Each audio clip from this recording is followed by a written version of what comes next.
Hello বন্ধুরা, তোমরা সবাই কেমন আছো? আশা করি তোমরা সবাই ভালো আছো। আমিও অনেক অনেক ভালো আছি। তোমরা দেখতেই পাচ্ছ আমি চলে যাচ্ছি আম পাড়তে। তো তোমরা ভাবছো এখনও আম গাছে আম আছে। হ্যাঁ বন্ধুরা, আমাদের গাছে এখনও আম আছে, কেননা আমাদের বছরে দুবার আম হয়, ঠিক আছে? তো মানে এখনও আমগুলো বড় হয়নি, ছোট ছোটই আছে, তাও আমি পাড়তে চলে গিয়েছি। তোমরা ভাবছো যে আমি মিথ্যে বলছি, তোমাদের বিশ্বাস না হলে তোমরা আমার বাড়ি থেকে ঘুরে যেতে পারো। এই গাছটা থেকে অল্প কিছু আম পারবো। পাশে আরেকটা গাছ আছে, সে গাছটা মানে অনেকটাই আম হয়েছে।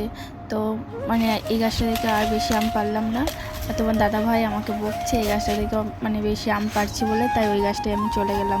বন্ধুরা, তোমরা দেখতেই পাচ্ছ আমি ওই গাছটায় চলে এসেছি। আমগুলো আমি পাড়া শুরু করে দিয়েছি। তো আশেপাশে কোনো জায়গায় আম নেই, তাই আমার দিকে সবাই দেখছে।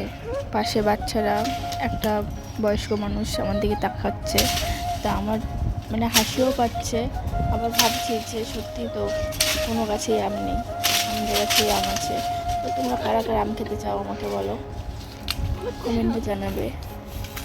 তো আমগুলো এত শক্ত হচ্ছে, পড়ছেই না, আমার লাঠি ভেঙে যাচ্ছে, তবু আম মানে ভাঙছে না।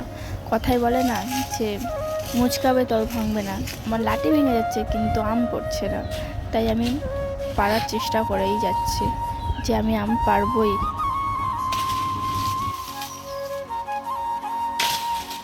তো বন্ধুরা, আমার আম পাড়া কমপ্লিট। সব আমগুলো আমি এবার কুড়িয়ে নেবো, নিয়ে বাড়ি থেকে চলে যাব। তো যাদের যাদের কাছে আম নেই বা আম আছে, তোমরা সবাই আমাকে কমেন্টে জানিও। তো ভিডিওটা কেমন লাগলো তোমরা সবাই জানিও। তো পরে ভিডিও আবার দেখা হবে। আর ভিডিওটা ভালো লাগলে লাইক কমেন্ট শেয়ার করতে ভুলো না।